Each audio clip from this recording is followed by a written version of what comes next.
ఇప్పుడు చంద్రబాబు నాయుడు తర్వాత టీడీపీ రథసారథి ఎవరు అంటే ఏం చెప్తారండి? అందులో అనుమానం ఏముంది?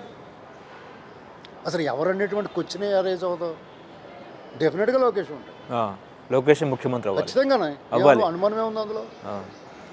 ఆ, తెలుగుదేశం పార్టీ అభ్యర్థిగా లోకేషే ఉంటాడు, లేకపోతే సోమవీర్రాజుని పట్టుకొస్తారు చెప్పు నువ్వు. అది విష్ణువర్ధన్ రెడ్డి, నిరంతరం విషయం కక్కి విష్ణువర్ధన్ రెడ్డి. అంటే మిత్రధర్మాన్ని పాటించారా? మిత్రధర్మాన్ని పాటించారు. మిత్రధర్మం అంటే శనగపప్పు పొట్టు కలుపుకుని ఊదుకు తినేస్తావా? నేను శనగపప్పు తెస్తాను, నువ్వు శనగ పొట్టు పట్టుకొస్తావు, రెండు కలుపుకుని ఊదుకుని తినేస్తావా? చిరుసకం చెప్పు. పవన్ కళ్యాణ్కి అవకాశం ఇలాంటివి ఇవ్వరా? వస్తాయి. పవన్ కళ్యాణ్కి అవకాశం ఇవ్వరా? ఖచ్చితంగా పవన్ కళ్యాణ్ గారికి అవకాశం ఉంటుంది. ఎందుకు ఉండదు? ఆయన రాజకీయ ప్రస్థానంలో ఆయన పోరాటం ఆయన చేసుకుంటూ వెళ్తాడు. ఏదో నాటికి ఒకనాటికి ఆయన కూడా అవుతాడు. ఓకే. మరి కాదని చెప్పడం ఈ మనం మాట ఎవరు? బాగుంది. కాదని చెప్పడం మనం ఎవరు? మనం రాజకీయం అంటేనే డైనమిక్గా ఉంటుందండి. ఎప్పుడు ప్రజల అభిప్రాయాలు ఎలా మారుతాయో ఏమవుద్దో. ఇవాళ శత్రువులు రేపు మిత్రులు అవుతారు, ఇవాళ మిత్రులు రేపు శత్రువులు అవ్వచ్చు. ఇప్పుడు ఒక యుద్ధం ఉంటుంది, నువ్వు ఒక ఒక బళ్ళు ఉంటుంది నీ చేతిలో, ఆ బళ్ళంతో శత్రువుని తుదముట్టిస్తావు. అంతవరకు వాడు శుభ్రంగా తుడిచి మూల పెట్టుకోవాలి, దాన్ని తీసుకొచ్చి పక్కన పెట్టుకుంటే మనం గుచ్చుకుంటుంది. అలాంటివి కూడా జరుగుతూ ఉంటాయి పార్టీల్లో, రాజకీయాల్లో కూడా అప్లై అవుతూ ఉంటుంది. కానీ చంద్రబాబు నాయుడు స్టేట్మెంట్, పవన్ కళ్యాణ్ స్టేట్మెంట్ చూస్తే ఏపీకి ఇద్దరు ముఖ్యమంత్రులు అనుకోవచ్చా? ఇప్పుడు పని జరగటం ముఖ్యమంత్రి, అంతమంది ముఖ్యమంత్రులు అయితే ఏంటి? ఇప్పుడు కొంతమంది ఒక ముఖ్యమంత్రిగా కనపడుతూ ఉంటారు. నిర్ణయాలు ఇప్పుడు తెలంగాణలో కేసీఆర్ గారు ఉన్నారు ముఖ్యమంత్రిగా, కేటీఆర్ గారు చక్రం తిప్పు, హరీష్ రావు గారికి కూడా ఓ స్టీరింగు, అంటే ఒక వెహికల్కి స్టీరింగు, బ్రేకులు, యాక్సిలేటరు ఇలాగుంటే తలకోటి వాడేరాడు. ఇక్కడ వాడతారు, తప్పే ఉంది.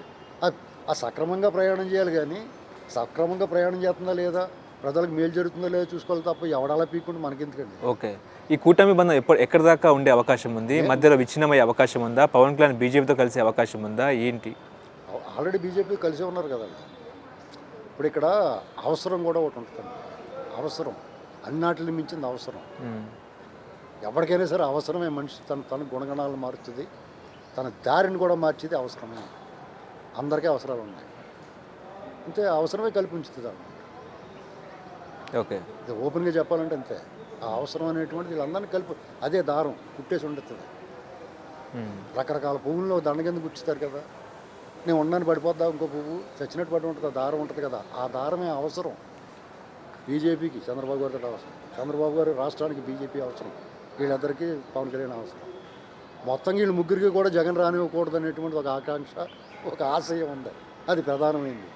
ఆ దొంగడు ఇక్కడ రాకూడదురా బాబు మళ్ళీనండి ప్రజలు కూడా కోరుకుంటున్నారు. కాబట్టి వీళ్ళకి ఘన విజయం సాధించారు. కూటమిలో ఉన్న మళ్ళా ఘన విజయం సాధించాలంటే ఆ దయ్యాన్ని, ఆ పిశాచాన్ని, ఆ భూతాన్ని పురుష ప్రేతం జగన్మోహన్ రెడ్డి. పురుష ప్రేతం అంటే మగదయ్యం, ఆడదయ్యం కంటే ప్రమాదం, తెలుసా? దాన్ని చాలా జాగ్రత్తగా చూసుకో. ఓకే. ఇప్పుడు బీజేపీ కూడా రాష్ట్రంలో అధికారంలోకి రావాలని బీజేపీకి లేదంటారా? ఇప్పుడు నాకు కూడా రాష్ట్రపతి అయిపోవాలని ఉంటుంది. అయిపోతామా అవ్వలేము. దారి అవకాశం ఉండాలి. కుట్లాగేసుకుంటాం కూడా కుదరదు వాళ్ళకి. ఆంధ్ర ప్రజలు అంతా ఎన్టీ రామారావు గారు ప్రజాస్వామ్య పరిరక్షణ ఉద్యమం గుర్తుందని దిలీప్ చనిపోయాడు. ఏం జరిగింది తెలుసా? ఉక్కు మహిళ ఇందిరాగాంధీ కూడా నెల రోజుల్లో మళ్ళీ రామారావు గారిని తీసుకొచ్చి కూర్చోబెట్టేసింది. బాబు మీ దండం బాబు అని. ప్రజలు తిరగబడితే, ప్రజల ఆశయాలకి ఆకాంక్షలకి అనుగుణంగా లేకపోతే, మనోభావాలు దెబ్బతింటే ఏదైనా సాధ్యమే. ఎలాంటి వాళ్ళైనా వంగ తీసేస్తారు. కానీ కూటమిలో చిచ్చు పెడుతుంది బీజేపీ కాదంటారా? బీజేపీ ఎందుకు పెడతాండి? వాళ్ళకి ఏంటి అవసరం? వాళ్ళకి ఏంటి అవసరం? ఇప్పుడు ఎవరి కోసం పెట్టాలి వాళ్ళు? ఇప్పుడు చాలా లాజిక్ లేని ప్రశ్నలు ఉంటాయండి, చాలా ఆలోచనలు కూడా. వాళ్ళకి ఏంటి అవసరం? వీళ్ళు చిచ్చు పెడతాం. చంద్రబాబు నాయుడు వాళ్ళకి ఏం అడ్డం ఉన్నాడు, వాళ్ళకి ఏ ఇబ్బంది కలిగిస్తున్నాడు. అలాగే చంద్రబాబు గారు కూడా వాళ్ళని వదిలేయాల్సిన అవసరం ఏముంది? ఇప్పుడు వాళ్ళు ఏమడితే అది ఇచ్చేస్తున్నారు. మీ ఇష్టమండి బాబు అంటున్నారు, నాకేస్తున్నారు పట్టుకుని. ఒక రకంగా చెప్పాలంటే పవన్ కళ్యాణ్ గారు తుమ్మజిగిరెట్టుని అంటించేసుకున్నారు వాళ్ళిద్దరు ఉన్నాయి. పవన్ కళ్యాణ్ గారు, చంద్రబాబు గారు, లోకేష్ గారు ముగ్గురు అంటించి ఎవడో ఎడదిగలేడారు ఉన్నాయి. వాళ్ళు ఎందుకు అలాగా ఈ రకమైన ఎందుకు వస్తుంది? ఇప్పుడు ఎవరో నాలాటోడో, లేకపోతే మీలాటోడో, లేకపోతే ఆ పార్టీ కార్యకర్తలు ఎవరో ఏదో వ్యాఖ్యానింటారు. దానికి మనం ఇప్పుడు రకరకాల వ్యక్తులు మాట్లాడారు, వాళ్ళని కూడా తప్పట్లో ఇష్టం. అది ఫ్రీడమ్ ఆఫ్ స్పీచ్. వాళ్ళ ఆకాంక్షలు. ఇప్పుడు నువ్వు నాకు ₹1 కోటి ఆర్డర్ తగలాలని కోరుకుంటావు, కోరుకోవద్దని అంటాను నేను. నీ డిజైర్ అది. జగన్మోహన్ రెడ్డి అలా కాదు కదా, అది నేనే శాశ్వతంగా 30 ఏళ్ళ అధికారంలో ఉండాలని కోరుకున్నాడు. ఓ భ్రమంలోకి వెళ్ళాడు, చెత్త చాంచల్యం. ఎవడన్నా కలగనటం తప్పు కాదు, చిత్తచాంచల్యం కాకుండా భ్రమించడం కూడా తప్పు కాదు. నాకు డబ్బు వచ్చింది, నాకు ఐశ్వర్య నా పక్కన వచ్చింది, ఇలాంటివన్నీ అనుకోవచ్చు. కానీ అది నిజమని నమ్మడం రోగం. దాని చికిత్స కావాలి. ఇప్పుడు లండన్ వెళ్ళి చేయించుకుంటున్నట్లే పర్లేదు. ఆడిని పట్టుకుని అతను వెనకాల వెళ్తున్నారు వీళ్ళందరూ తోకలు ఊపుకుంటాను. సిగ్గులేదు వీళ్ళు ఎవరికంటే. ఒక దొంగోడికి మద్దతు ఇచ్చిన వాడిని మనిషికి ఎలా చూస్తామే మనం? ఇది రాష్ట్రాన్ని కొల్లగొట్టేది, జేబులు కొట్టి. ఇప్పుడు జేబు కొట్టేస్తాడు మన బస్సులో నువ్వు చూస్తావు. వాడితో పాటు టిఫిన్కి వెళ్తావు కనీసం వాడిని చూస్తా పట్టుకుని అప్పచెప్తావు కానీ పోలీసులకి అట్టిసిన ఏం చేస్తావు నువ్వు? దొంగోడితోటి మరి ఎందుకు చేస్తున్నారు వీళ్ళందరూ? అసలు మధ్యలో కొట్టేడు, ఇసుకలో కొట్టాడు, మట్టి మశానం, కొండలు, గుట్టలు, సముద్రం, గోదావరి, నదులు అన్నీ కొల్లగొట్టేయాడు కదా. నీ ఆతులు దొబ్బెడతాను చూసాడు కదా. మొన్న మళ్ళీ గెలిచి ఉంటే నీ ఆతులు లాగేసుకుని పచ్చిగా చెప్పింది నేను. మళ్ళీ అతను గెలిచి ఉంటే మన ఇంట్లో కూర్చుంటారు వాళ్ళు. ఆ యజమాని బయటకు వెళ్ళమంటే ఆడవాళ్ళతో ఇంట్లో ఉంటాడు. అయ్యి బాబు అని యజమాని పోలీసు వాళ్ళ దగ్గర దవడమే కొట్టేసి కేసు పెడతారు. నువ్వేం చేస్తావు? నువ్వేం చేయగలవు? అలా జరగలేదు. అలాగా దాడులు చేసి పోలీసు వాళ్ళంకలు దాక్కున్నారు సిగ్గు లేకుండా. ఇవి ఆ అరాచకాన్ని వద్దనుకున్నారు ప్రజలు. నీకు వద్దురా బాబు, నీకు దండంరా బాబు అని అన్నారు. ఇప్పుడు కూడా కోరుకుంటున్నారు. వాళ్ళు తోలు తీసేయండి బాబు, లోపల వేసేయండి బాబు అని అడుగుతున్నారు జనం. కానీ ఫైల్స్ ఎందుకు కదులుతాయి అంటారు? ఫైల్స్ కదులుతున్నాయి లేదో నీకు నాకు వాళ్ళు తెలుసు. మనం చూపించి కదులుతారు వాళ్ళు. ఎప్పుడు ఏం చేయాలో తెలుసు. చంద్రబాబు నాయుడు గారు అక్కడ ఉన్నది. అవివేకంగా, అజ్ఞానంగా, మూర్ఖత్వంగా వెళ్ళరాళ్ళు. ఒక్కసారి దొరికాడంటే, ట్రాప్లో పడ్డాడంటే ఇంక మళ్ళీ బయట రాలేడు. జగన్మోహన్ రెడ్డి బుర్రలేదని ఎందుకంటున్నానంటే పనికిమాలిన కేసులు పెట్టి నోటీసులు ఇవ్వకుండా అవకతవక కేసులు పెట్టి చెయ్యని ఉమ్మేయించుకున్నాడు. కోర్టు గోడ గుచ్చి వేయించింది వాళ్ళ చేత. వీళ్ళు అలాగే వేయించుకోరు. లోపలికి వెళ్ళినట్టు బయటకు వెళ్ళినోళ్ళు వచ్చారా? లోపలికి వెళ్ళారు ఈ మధ్యన కొంతమంది. వాళ్ళు వచ్చారు బయటికి? రాలేదు, ఇంకా రాలేదు. వన్ వే ట్రాఫిక్ లోపలికి వెళ్ళి ఎంటర్ ది డ్రాగన్ వెళ్ళటమే కానీ బయటకు వస్తూ ఉండదు. ఇంకా అంతే వీళ్ళని. ఇంకా రెడ్ బుక్లో పేర్లు ఉన్నాయంటారు? రెడ్ బుక్లో పేర్లు ఇంకా ఇప్పుడే ఓ పేజీ తీశారు. ఇప్పుడు రేపో మాపు చూడు ఈ వారంలో ఉంటాయి. ఓకే. ఇప్పుడు జగన్మోహన్ రెడ్డికి ఏపీలో అవకాశం లేదంటారా? ఛాన్స్ లేదా? అసలు అతను ఇంకో ఛాన్స్ లేదా? అతను స్కూల్ మూసేసి వెళ్ళిపోదని చూస్తే అతని పేరు ఎందుకే బాబు మీరు చెప్తారు. అతను ఇప్పుడు మీదో స్కూల్ ఉందండి, మీ దగ్గర పనిచేసి స్టాఫ్ విద్యార్థులు మెల్లమెల్లగా మాయమైపోతున్నారు, వెళ్ళిపోతున్నారు వదిలేసి. నువ్వేం చేయాలి? రెండు బాబు కూర్చోండి, ఏంటి మీ కష్టం, ఏంటి మీకు ఏమొచ్చింది ఇబ్బంది, ఏం పర్లేదు, మళ్ళీ స్టూడెంట్స్ని తెచ్చుకుందాం, స్కూల్ బాగా నడిపిద్దాం, మీరు ఉండండి అని చెప్పాలి కదా. పోయిన వెళ్ళిపోతుంటే వెళ్ళిపోండి అని వదిలేస్తున్నాడు. దాని అర్థం పెట్టి ఎప్పుడో కూడా మూసేద్దామనే కదా. అప్పుడు ఏం చెప్తాడు? మా వాళ్ళందరూ వెళ్ళిపోయి నేను ఏం చేయను, అందుకని మూసేను, లండన్లో ఇంకో వ్యాపారం పెట్టుకుంటున్నానని పోతాడు. ఆ పవన్ ఇవ్వకుండా లోపలేటేద్దామని చూస్తున్నారు. నేనేమంటానంటే పవన్ పోతారంటే పవన్ ఏమంటారు బాబు డబ్బులు కట్ట తీసేసుకుని అని చెప్తున్నాను. ఓకే. ఇప్పుడు చంద్రబాబు అండ్ టీం మొత్తం కూడా దావోస్లో బిజీ అయిన పరిస్థితి. సో రాష్ట్రానికి పెట్టుబడుల దిశగా ముందుకు వెళ్తున్నారు. ఏపీ ఏ రకంగా అభివృద్ధి చెందే అవకాశం ఉంది? ఎన్ని నిధులు వచ్చే అవకాశం ఉంది? ఏంటి పరిస్థితి? ఆంధ్రప్రదేశ్ అనేటువంటి పెట్టుబడిదారులకు స్వర్గధామం అండి. సుదీర్ఘమైన తీర ప్రాంతం ఉంది, మానవ వనరులు ఉన్నాయి, సహజ వనరులు ఉన్నాయి. అక్కడ డెవలప్. ఇప్పుడు ఏదైనా ఒక మట్టి ముద్ద ఎత్తే దీన్ని నీకు కావాల్సిన శిల్పం చేసుకోవచ్చు.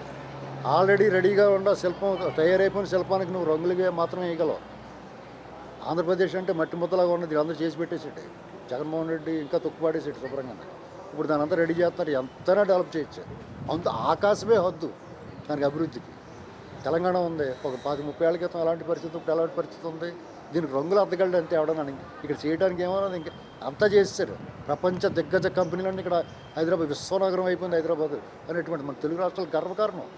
మన తెలుగు వాళ్ళందరూ గర్వంగా చెప్పుకునేది ఇది. అలాగే అమరావతి కూడా అవుద్ది. తెలుగు వాళ్ళకి 2 మహానగరాలు ఉంటాయి. తెలుగు వాళ్ళకి 2 రాష్ట్రాలు ఉన్నాయి అన్నట్టుగానే తెలుగు వాళ్ళకి 2 మహానగరాలు ఉన్నాయి.